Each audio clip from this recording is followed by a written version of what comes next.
It's time to get things started on the most sensational, inspirational, celebrational, situational. This is what we call the Dynasty.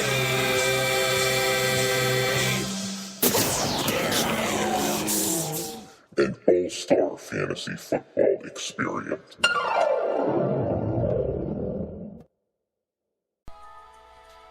Welcome to the Dynasty Podcast. I am Commissioner and your reigning champion, Eric Costanza, and on the phone, co-hosting with me, probably for the final time in his farewell tour here in 2015 in the Dynasty 12, coach of the 4-0 transgender Satanists, Coach Johnny C. And of course, in the background, we all love and beloved the soundtrack, which is playing right now, which I'm sure, Johnny C., you're familiar with.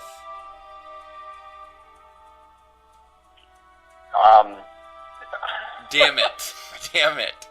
Well, first of all, hi. Hi. Okay. Second of all, I'm not familiar with it, so I couldn't make it out.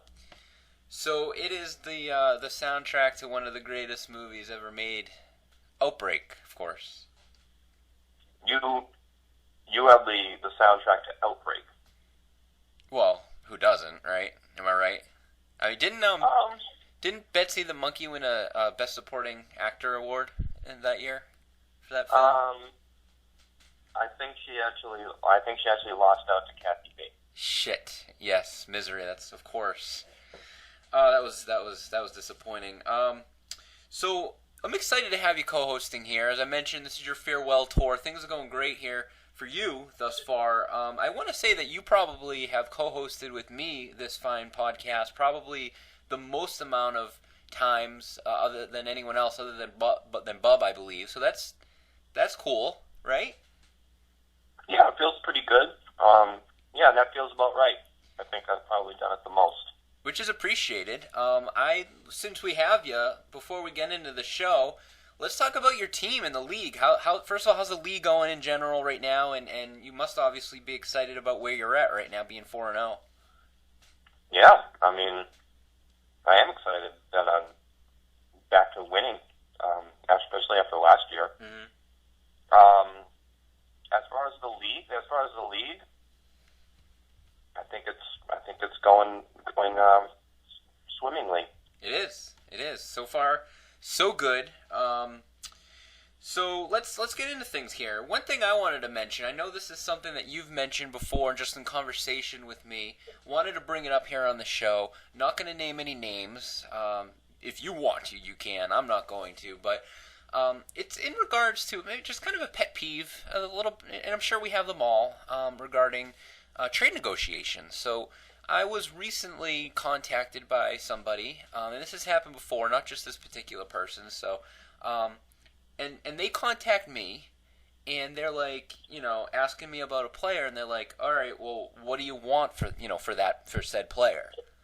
And you contacted me. What do I want? Well, I want a second round pick. Like, you're gonna ask me what I want? Like, I know that's something that you've mentioned to me in the past as well. I mean, it's a little bit of a pet peeve, and I see it happening every now and then. What do you think?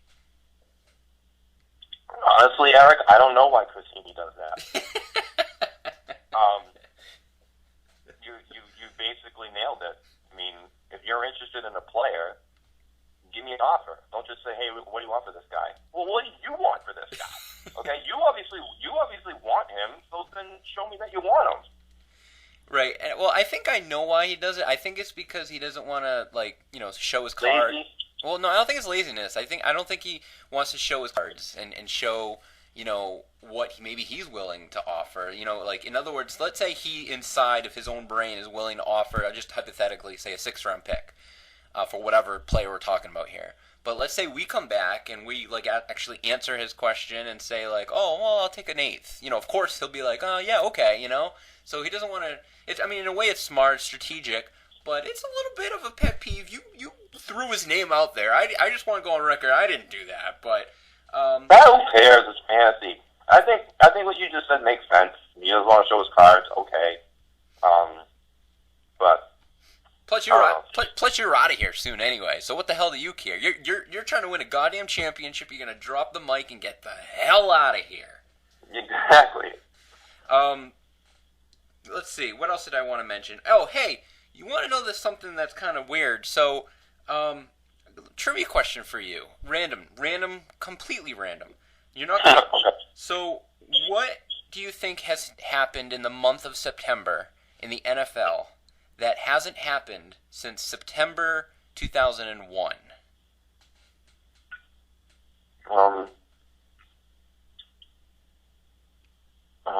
Sorry, hold on.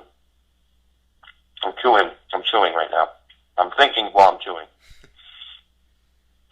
Something that happened in the NFL that hasn't happened since September 2001. Correct. Lest we forget. And I'll give you a hint. It doesn't have anything to do with the events that occurred in September 2001. Although maybe it might actually indirectly, but man, I have no idea. All right, I'm going to let you know. No player was arrested in the NFL in September of this past year, and that hasn't happened in an entire month in the NFL since September 2001. NFL, nice fucking league, huh? Let's give the players in the NFL a round of applause. And I'd like to give my league mates, you guys, a round of applause for shooting down the ridiculous idea I had, like 5 years ago, to penalize all of us for having players on their teams that get arrested. That would have been our nightmare to record keep. So thank you for making me not do that. You're welcome. On behalf of the league, you say you're welcome to me. Yes. Yes. All right. Another thing here. So I tweeted out and I reached out to a few folks. Thank you for everyone for participating. We actually are going to do a little new thing here called the. I'm going to announce the Dynasty's all I want to punch in the face team. So at this point in the season, whether you're successful or in the middle of the road or not, you probably have somebody on your team who's been disappointing, that maybe you drafted, maybe you picked up or whatever, that you've been hanging on, you've been wanting to produce for you, and he's just not, whether it be in a given week or just so far, throughout the duration of the season, that you just, if you had the chance, and obviously they couldn't fight back, that you would just want to punch in the face. So I'm going to announce that right now. And John, if you'd like, feel free to chime in as I announce these players. But it's a little fun thing, and we're going to start it off with the coach of the All I Want to Punch in the Face team, and that's going to be Chip Kelly. That's nominated by Bub Palucha. You're probably saying to yourself, "Hey, wait a second, Scooper." Jonathan, "Wait a second, Scooper." Wait a second, Scooper. You let us know that this person has to be on our team. And that's when Wait, you want me to say that? You don't have to. You don't have to. It's okay. That is true, and Bub actually said that as well. But it's because of Jordan Matthews, who he does have. So he obviously feels as if Chip Kelly is not utilizing Jordan Matthews' abilities appropriately, and therefore he wants to punch Chip Kelly in the face, and he is the coach of this team.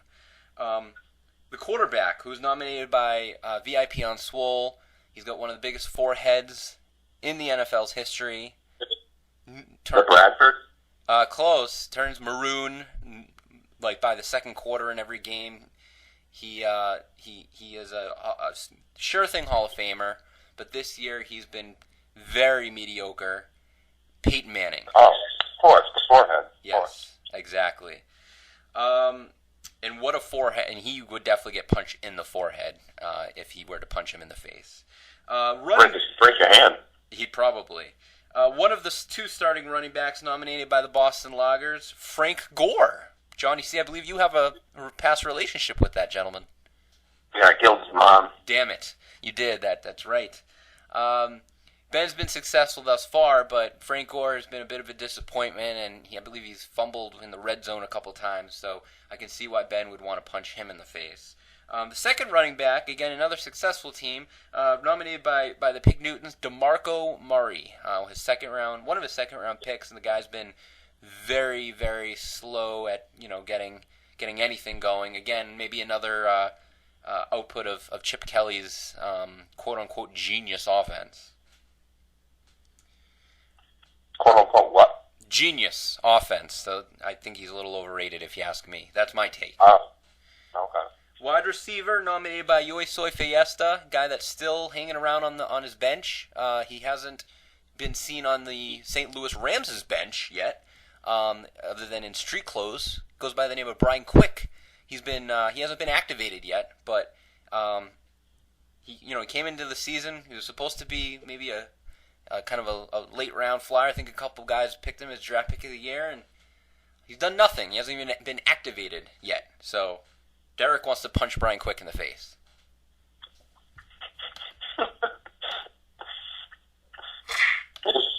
Who's next? Who is next, you ask? By the way, probably the best punch in the face sound effect in movie history, I would say. Go ahead. Oh, I'm sorry. It's Indiana Jones. Absolutely. Definitely, without a shadow of a doubt. It's ridiculously over the top, but it makes it awesome. Well, it's the best, but it's also the most unrealistic. Exactly. That's not the sound. That's just not the sound that happens when someone gets punched in the face. Exactly. The second wide receiver nominated by Rockdalian Senators goes to the, speaking of Indiana Jones, Roddy White. Last show we talked about how Roddy White is Donovan from The Last Crusade. Apparently Will is still starting him. We'll get into this a little bit later. Go ahead. I want to give Will credit for remembering that character's name, Donovan. I was very pleased and happy to hear him flex his movie knowledge muscle. Yeah, I was impressed as well.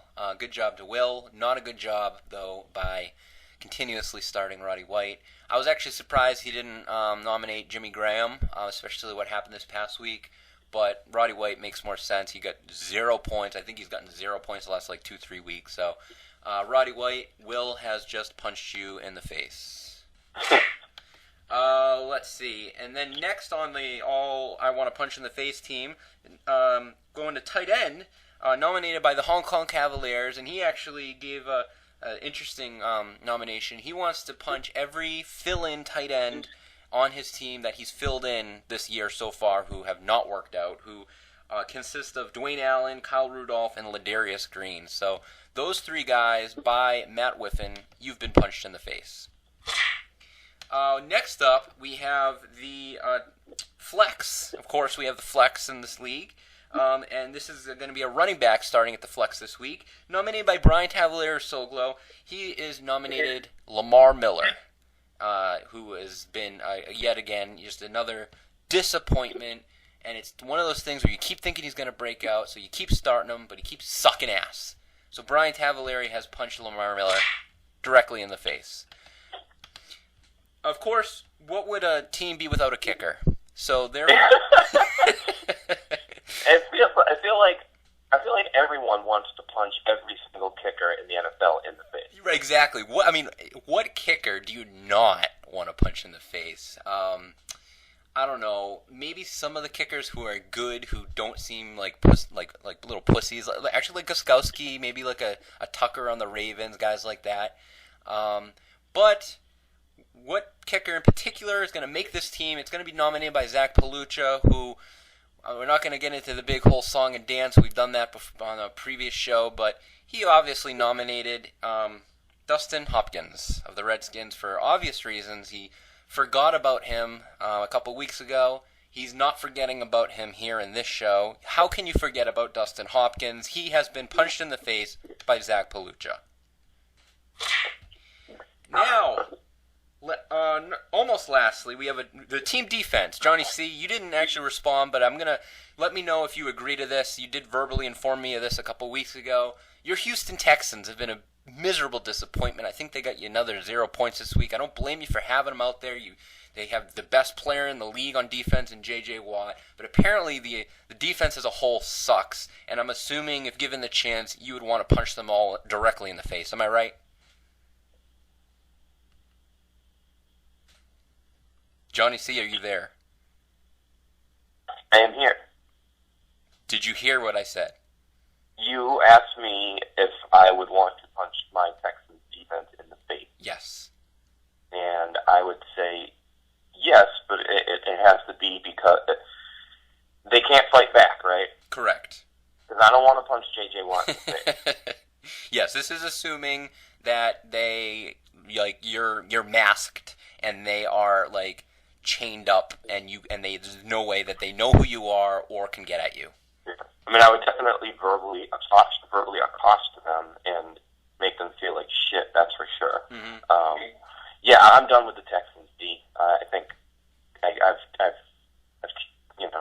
been disappointed by 4 weeks in a row. So I'm shopping for another defense. Texans D. You've been punched in the face by Johnny C. And lastly, on the bench, nominated by Brandon McDowell, Brewer Deluxe. Quarterback Matthew Stafford. He's got one of the biggest I want to punch in the faces in the NFL. Even if he was doing good this year, you probably still want to punch him in the face. But since he's sucking, even more so. So Stafford on the bench, you have been punched in the face by Brandon McDowell. So there you go. There you have it. The all I want to punch in the face team. Johnny, how do you think that went? I think it was good. I think you should rename the team to something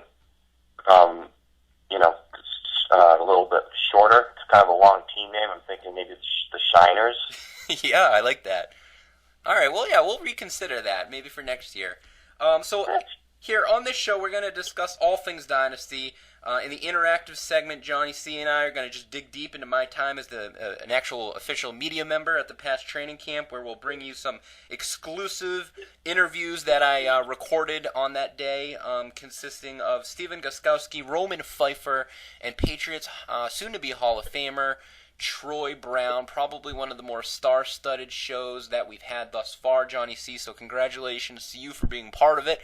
And considering we're going to be having Troy Brown here on this very show, I think there's only one thing left to say before we move on, which we will say at the count of 3. We did not in any way formulate this, so I'm hoping we do the same thing because it's Troy Brown. On 1, 2, 3. Bingo. Bingo! Hey, we did it. Now let's take a look into last week's results. Who kicked some ass? Who sucked?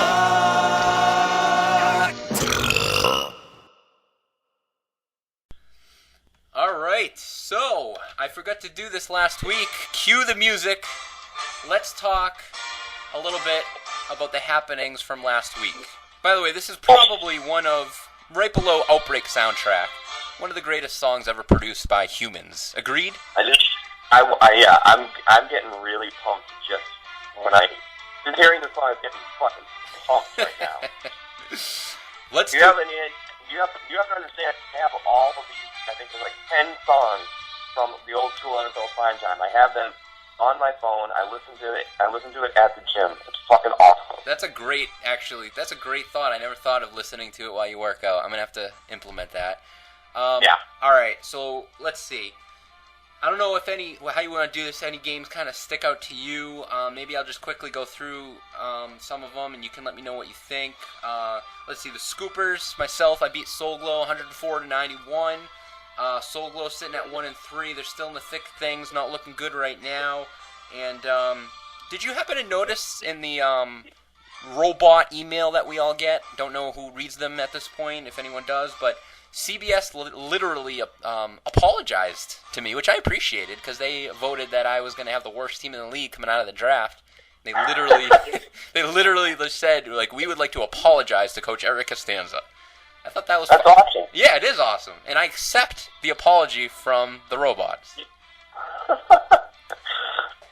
Let's see. The Pig Newtons defeated Bubba Gump 100-81. Bub's in the midst of a 5-game losing streak dating back to the Dynasty Bowl last year. Things have just gone to the shitter for Bubba, John, since the Dynasty Bowl loss, right? Sure, he's just not trying at all. It sucks to see that. Yeah. I don't know if it's a lack of effort, but he's clear. It's obvious. He's not putting in any effort. There's nothing there. He's just dead inside, I think. You, Johnny C, and your Satanists defeated Brutal. You more than doubled up on him. 107-50. Brutal is now in a 7-game losing streak dating back to last year. His 50 points scored this week is actually the least amount of points this franchise has ever scored in a week. So things are just terrible. He's now the only team that has not won yet. And you, on the other hand, are riding strong at 4-0 in the tie for the lead in the North Riverdale Division. We talked about your team a little bit already. But the fact that you've gone without Le'Veon Bell the first 2 weeks, you got through Brady and Gronk's bye, man, you got to be. Things are going good right now with your franchise. Thank you. They are, but I just want to say Brandon's not the only one who hasn't won yet. Bubba's 0-4 as well. Shit, you're right. Thank you for calling me out on that. You're absolutely. But yeah, my team is. I'm very happy. Obviously, Brady and Gronk this week. I mean, to be honest, I've kind of had a cake schedule so far. This week, I lucked out having to play Brandon during the Patriots bye week. Right. But, however, I would have beaten any other team anyway. So this week. Yeah, especially with Doug Baldwin's touchdown on Monday night. Yeah, Baldwin just keeps performing for you after you picked him up after I dropped him. So good stuff by you, and you're absolutely right. You would have beaten anybody. So next up was the Loggers beating Hong Kong. That was I think the game of the week. Hong Kong's going to be disappointed in a bunch of his players, and Loggers is going to be happy he won, only scoring 90 points. He's won 4 in a row, which is his franchise's longest winning streak. Yoi Soy Fiesta beat VIP in a very close game, and actually it's funny because he only won by 7 points. Devontae Freeman went completely off yet again, and it's funny because Devontae Freeman was Derek's compensation pick that he got in the 10th round for being a new member of this league and being down a couple picks. So, wow. Yeah, it's kind of quirky that Freeman is he's actually the number 1 running back in fantasy right now. So that's kind of weird. It is. So congratulations to Derek for having such wonderful rules in this league that made you be able to get Devontae Freeman. Pat on the back to the Dynasty board members. It's not like Derek had anything to do with picking that player, right? No, of course not. No. Handy Quacks, the final game, squeaks by Senators, getting his first win, 86-84. Roddy White, 0 points. Jimmy Graham, 2 points. Will's going to be kicking himself and very frustrated and mad. But good job by Zach, even though he apparently admitted on Twitter that he didn't think he was going to win any games this season, which is that's actually kind of pathetic. Like, to have that amount, that lack of your own, confidence in your coaching ability, that you're not even going to win one fucking game. That's kind of sad, but he did, so congratulations. Did we cover everything, Johnny C? Let me just look through the list here. You have a list? Yes, I have a ledger that I'm keeping. Yep, looks like we touched it all.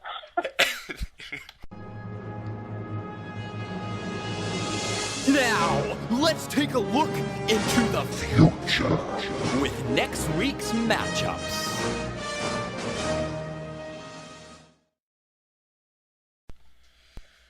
Okay, so week 5, here we come. Let's just go right through these slate of games and let me know what you think, of course. So Hong Kong, 2-2 is going up against myself, 3-1.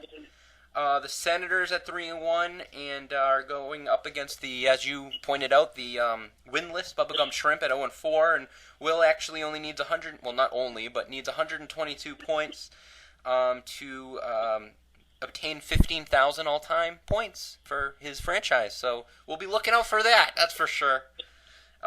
Pig Newtons 3-1 going up against the 4-0 Satanists, yourself. So that's actually a pretty big game, maybe a possible game of the week. The 0-4 Brutal going up against the 4-0 Loggers. Looks to be a possible another demolishment, but also a possible upset special.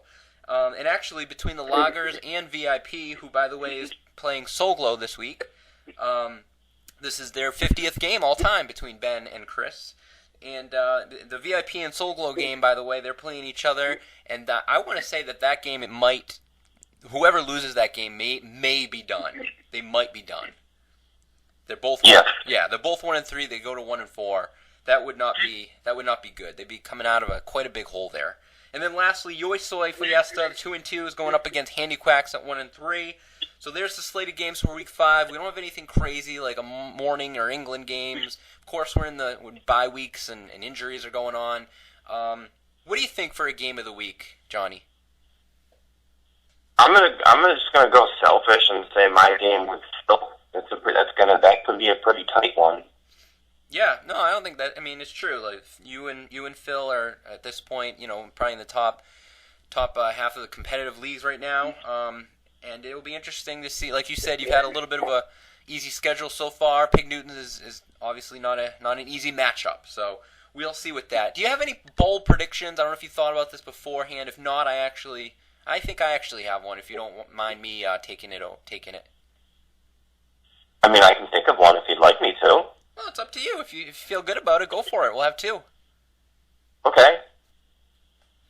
What do you got? At least one of the members of the league are going to enlist in the armed forces this week.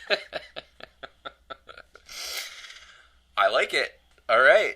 We'll see what happens with that. A little maybe shout out to the odds makers. Maybe we can get a percentage of who is the most and least likely to enlist into the armed services.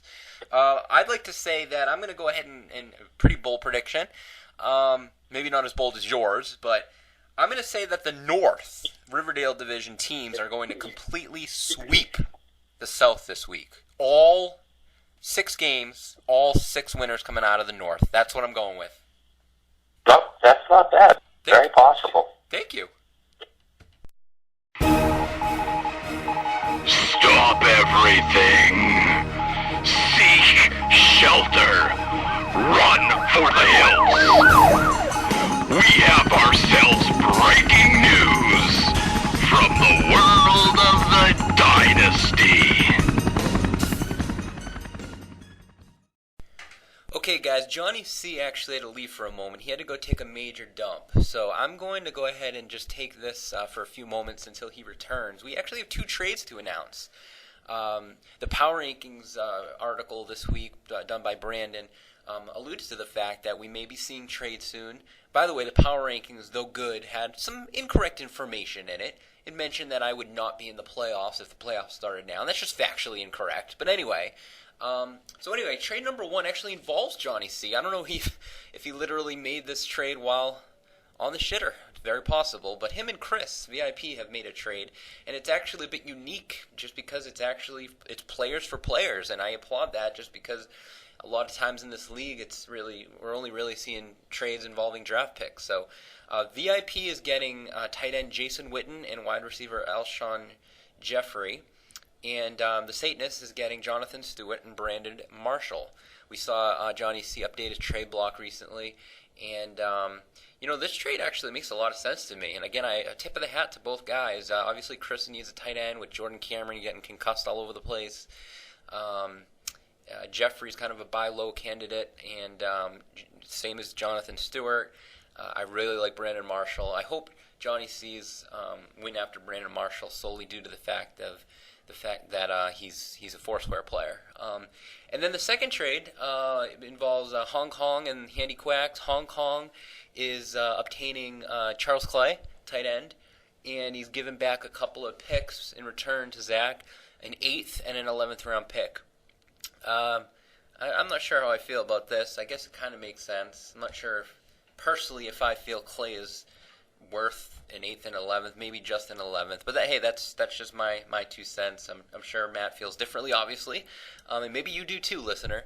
Anyway, those are the 2 trades that have just gone down. And let's see if Johnny C. returns soon here.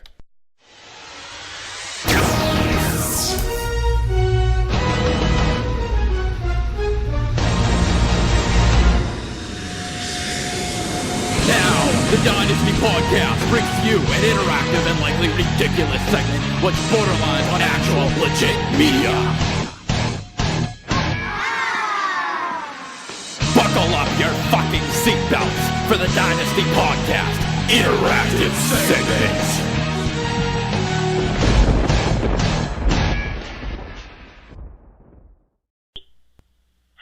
Now, Scooper,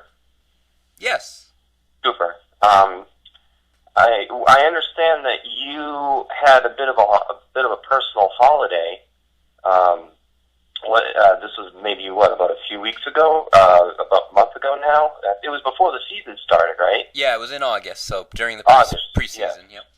Yeah, preseason August, and you got a media pass to Gillette Stadium, and you lived the dream for the whole day. I mean, you got access to the field, and I know we all saw pictures, photos, and I also understand that you had some interviews. You interviewed some people. Why don't you first tell us who you interviewed? Yeah, sure. I had the opportunity to meet and personally interview. I think you guys know by now because we've kind of announced it. But Troy Brown, Steven Gostkowski, and Roman Pfeiffer, all of either the former or current Patriots.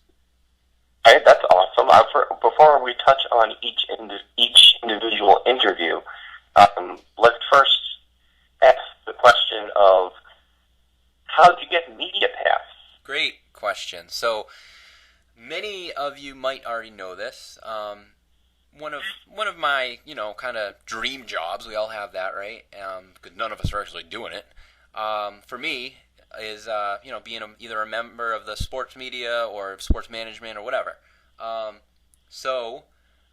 Really, in large part due to you guys having this league and doing what I do as a commissioner and for the Riverdale Gazette and the Twitter and the podcast here, I was able to actually leverage those things in a way to contact the Patriots PR folks. I actually did this last year, so it's been a little bit of a process and work myself up to the point where they essentially accepted my request of wanting to have training camp media passes for the Riverdale Gazette, which I think is a maybe not copyrighted, actual real organization with employees and whatnot, but hey, the amount of time and effort that I put into that is probably more than some of the motherfucking 20-year-old something interns sitting there with their thumbs up their asses, entitled little bitches complaining about like having to stay at a training camp writing about Tom Brady. Fuck you, 20-year-old. Well, let me just jump in here. Sure, First of all, sure. relax. I mean, we're happy for you. It looked like a really fun day, but those interns who you're trashing on right now, I'm pretty sure they're interning for actual media outlets, like newspapers. I have to chime in there. What makes something an actual media outlet? How is this not? I mean, we've had more than 20 viewers or fans or readers, maybe. Okay, so 20 is the. I mean, there. it was just an arbitrary number I threw out off the top of my head. All right, but, fair enough. I hear what you're saying. I mean, I think it also has to make some revenue, right? I don't know. Does accumulating revenue make something an actual media outlet? I don't know. Does it?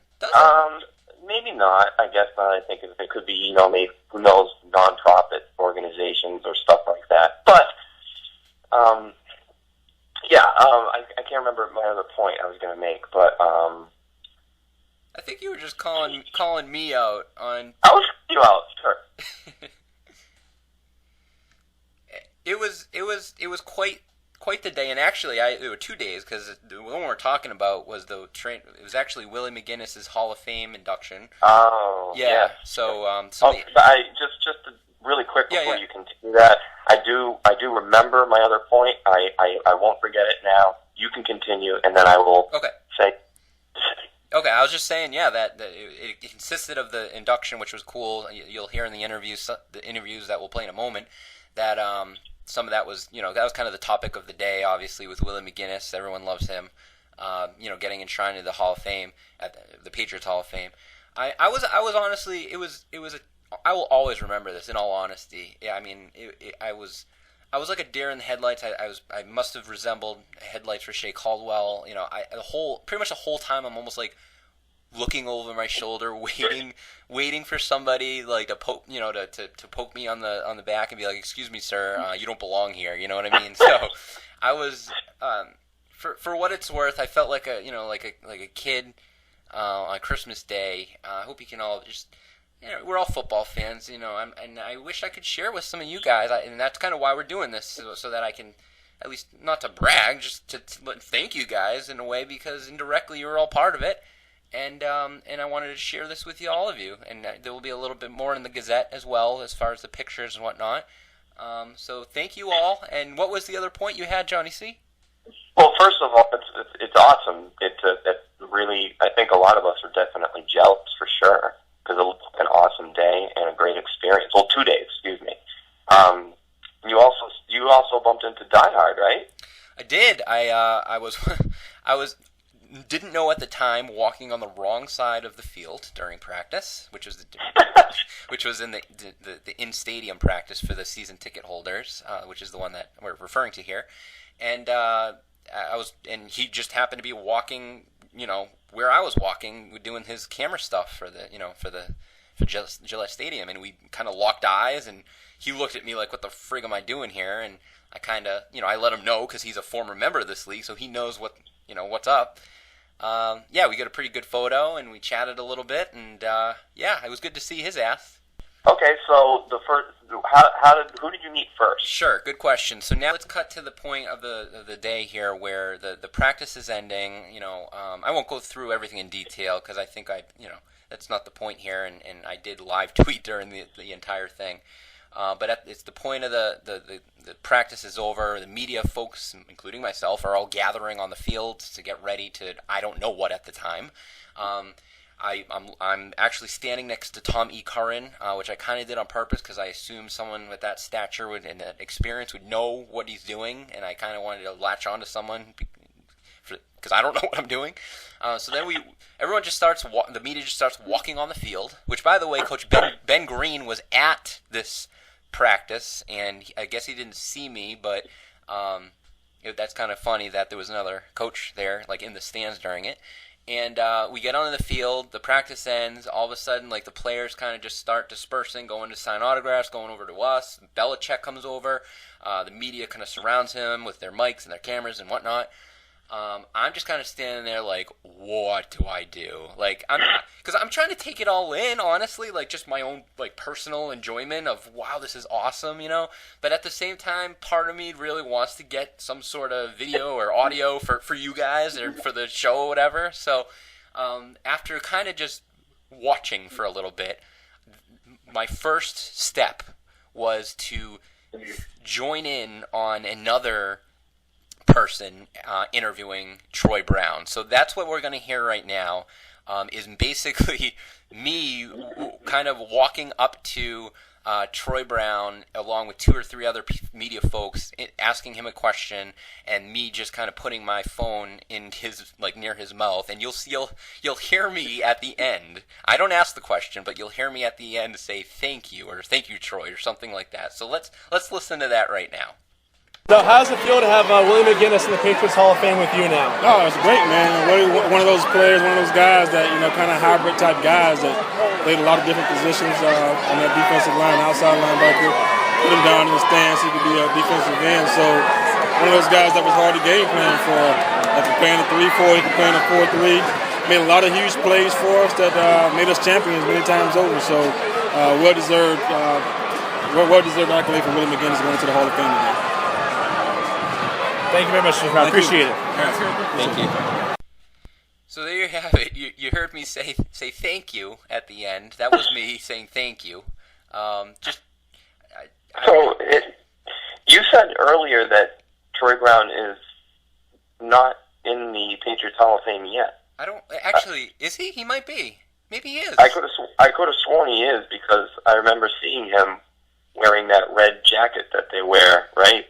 Wasn't that during the season opener? Johnny C., you are on the ball today. Let me tell you that. It was him and Ty Law. Ty Law and Willie, actually. Yeah, you're absolutely right. And I'm actually looking to my left here in Riverdale Studios, and because I actually have a picture which I made of kind of the day that we're talking about.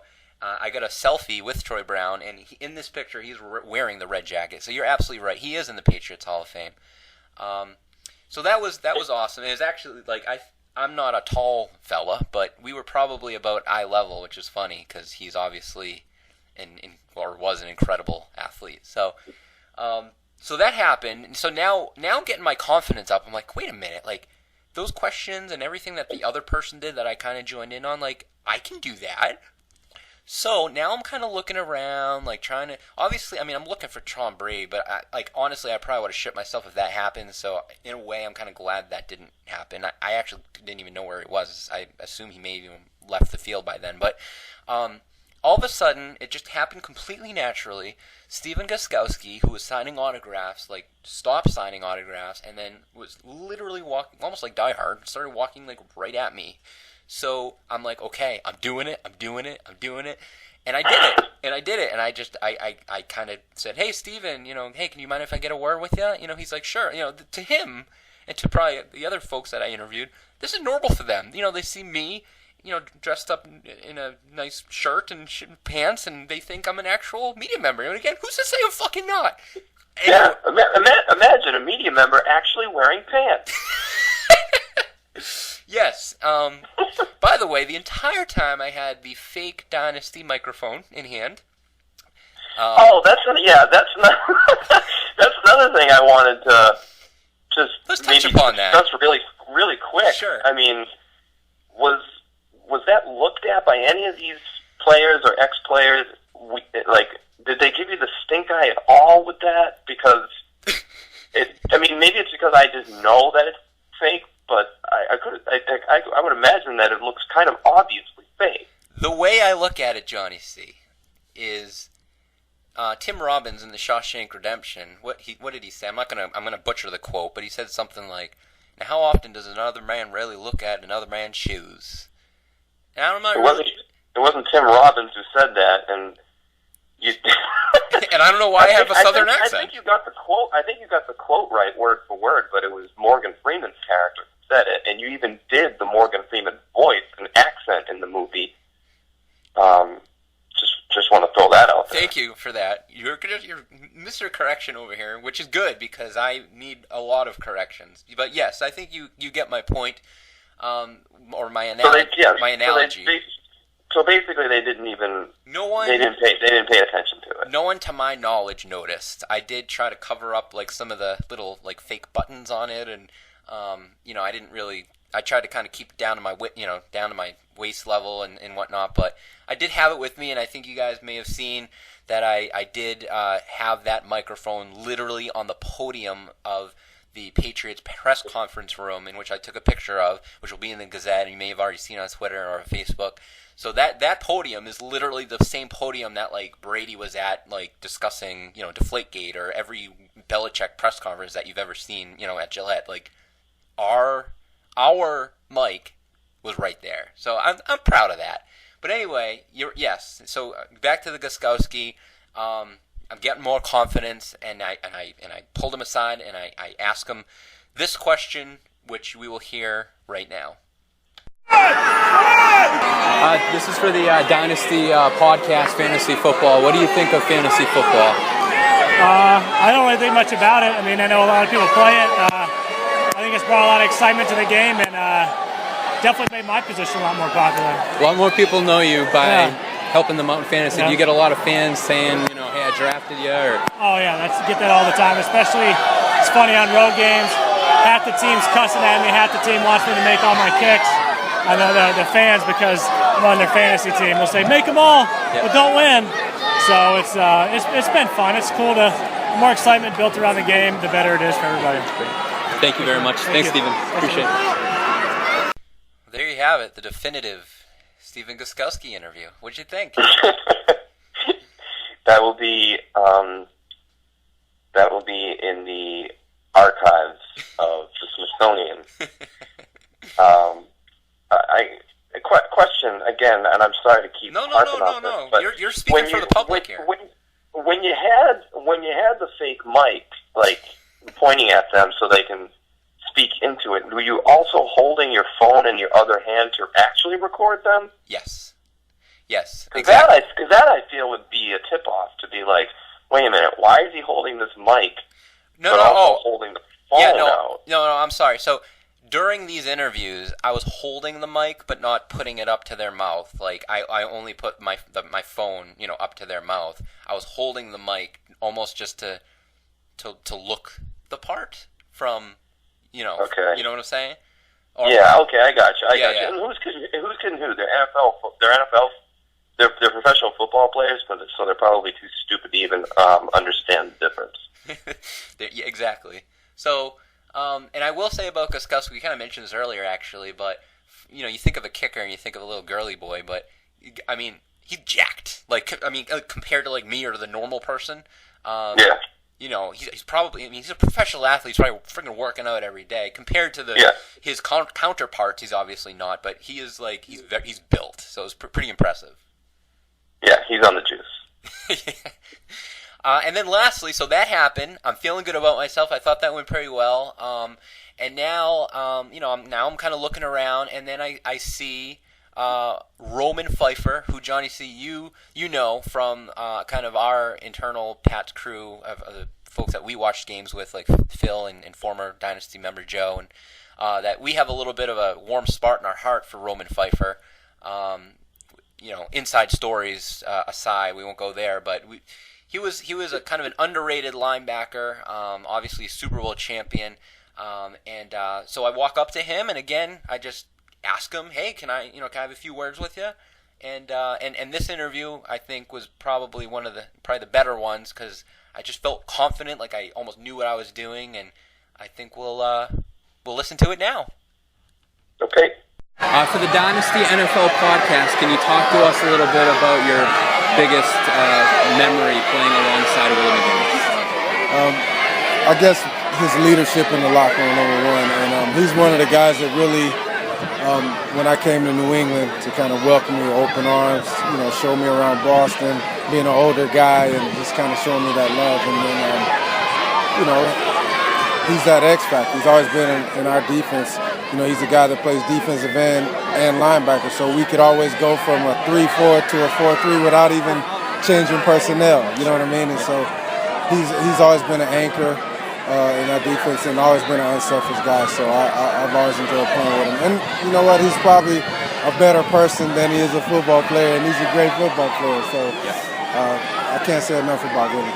Great, and not about Willie, but about, I don't know how much you know about fantasy football, but do you play at all? I don't. You don't play, okay. No, I don't. Do you like the perception of it, or do you like the real thing better, I'm sure? Yeah, absolutely. Yeah. I mean, I see the excitement about it. I mean, it's fun. It's a fun way for fans to engage.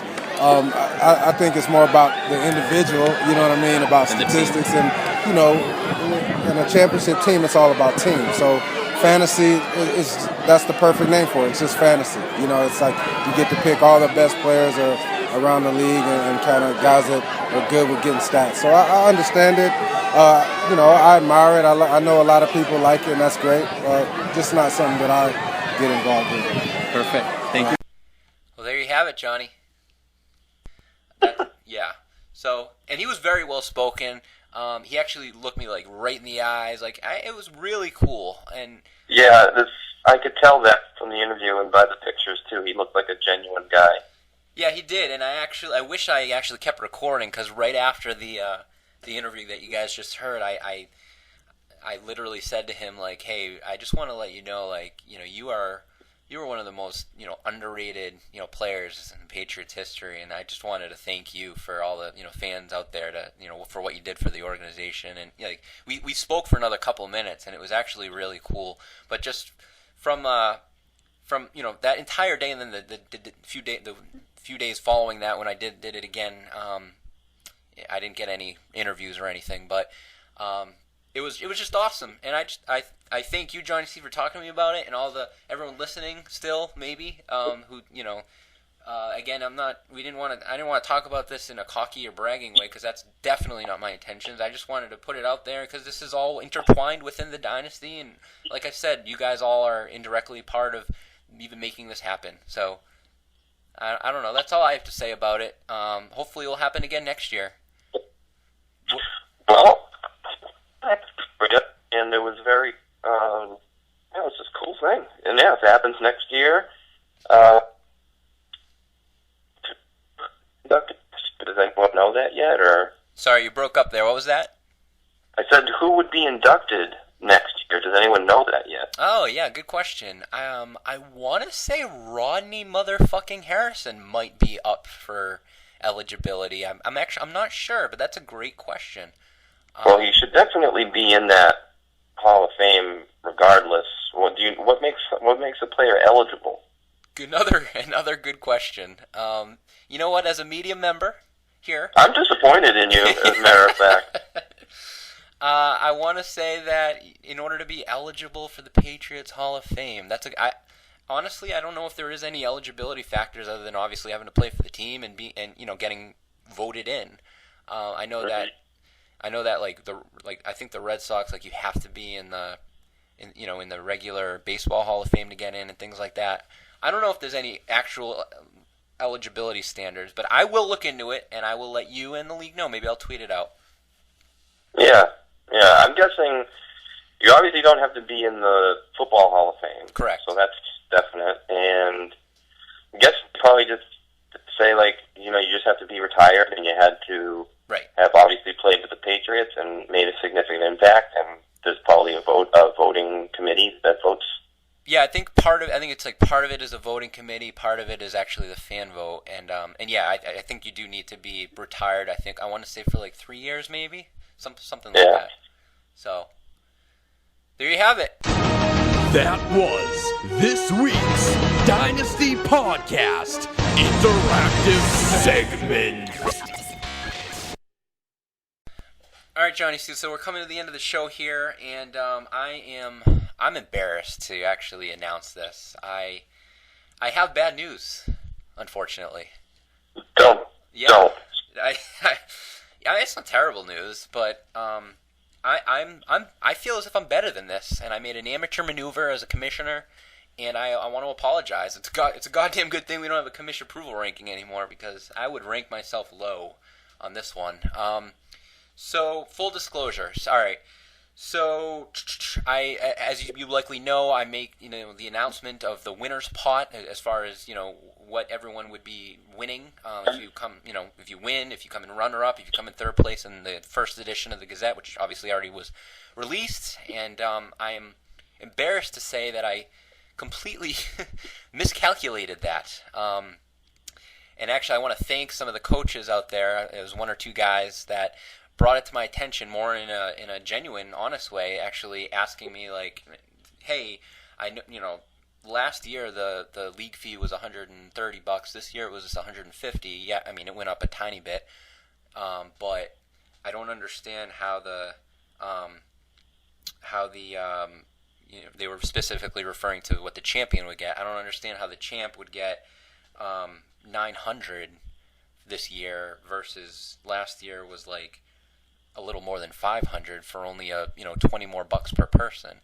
And then I looked into it, and they were absolutely right. And so what I did is I completely forgot about the winners for the weekly points. I didn't factor that allotment of money into the overall picture at all. So with that said, I want to make the announcement here right now of the new winners pots of for this year of what everyone would be winning. If you win the champion, runner up, and third place.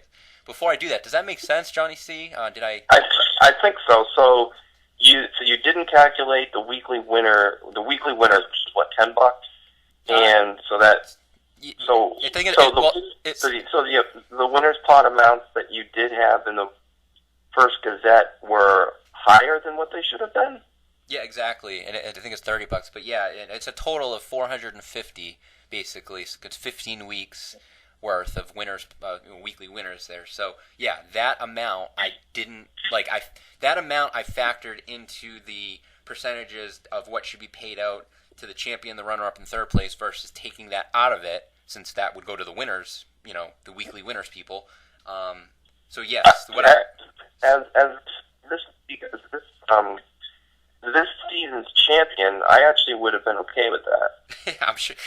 Yeah, well, I'm sure. And actually, as last season's champion, which obtained, and I'm not complaining, but obtained the least amount of a winner's pot because I think it was the lowest league fee we've ever had.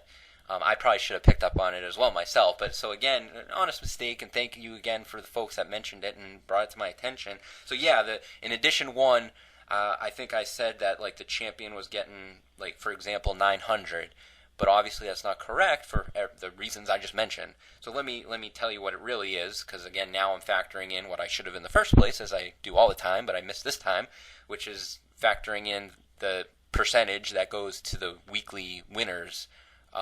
So the champion's going to get 630, which again is more than last year. I got like a little more than 500. Again, that's because the league fee was slightly up from last year, so it makes sense that it's a little bit more, but not that much more from what I mentioned earlier. So anyway, the champion's getting 630, the runner-up is getting 260, and the third place is getting 105. So if anyone has any questions, I would love to touch base with you about it. I will literally show you the calculations, the percentages, and all that. Full disclosure, no one did anything weaselly or tricky or anything. Feel free to get in touch with me. We can talk about it if you'd like. So that's what the situation is. Again, let me know if anyone has any questions. I'm a little embarrassed that I made that amateur mistake, but wanted to clear up everything there so you all know, what it is now versus me telling you, hey, you're the champion. Oh, and by the way, you're actually winning quite a bit less than what I originally announced. Like that wouldn't fly. So, all right. So that said, I want everybody to look out for the annual Contender Pretender email that we always do. The VIP area at Jillian's has been booked for November the 8th for the mid-season hangout, and edition 2 of the Riverdale Gazette is going to be released and mailed out next week, so be on the lookout for that. Johnny C., where can our listeners find you on the Twitter and any other social media platform? I believe you're one. You dabble a bit in the Vines and in the Instagrams. Where can they get you? Well, I'm not a Vine man or an Instagrammer. I have an Instagram account, but I don't go on it anymore. Twitter is really where you want to follow my everything, I suppose. I am at the Johnny_C. There it is. So let's follow him. And I'm at Riverdale Gazette. We're going to be taking next week, possibly the next 2 weeks off. I'm not sure yet. But our next show, which will be either in 2 or 3 weeks, will feature Coach Phil Tamulus co-hosting with me. And we're also going to welcome on the show Fitzy, who many of you know is a kind of a local comedian. He's from townienews.com. He does a lot of the draft. He goes to the draft every year and does videos, and he's going to be on the show. That should be fun. Until then, I want to thank everyone for listening. Good luck. Johnny C., thank you for co-hosting with me. And over and out. Thank you. See ya. Thank you for listening to the Dynasty Podcast. To hear more podcasts in your ear holes, subscribe to the show on YouTube. Or don't. The choice is yours.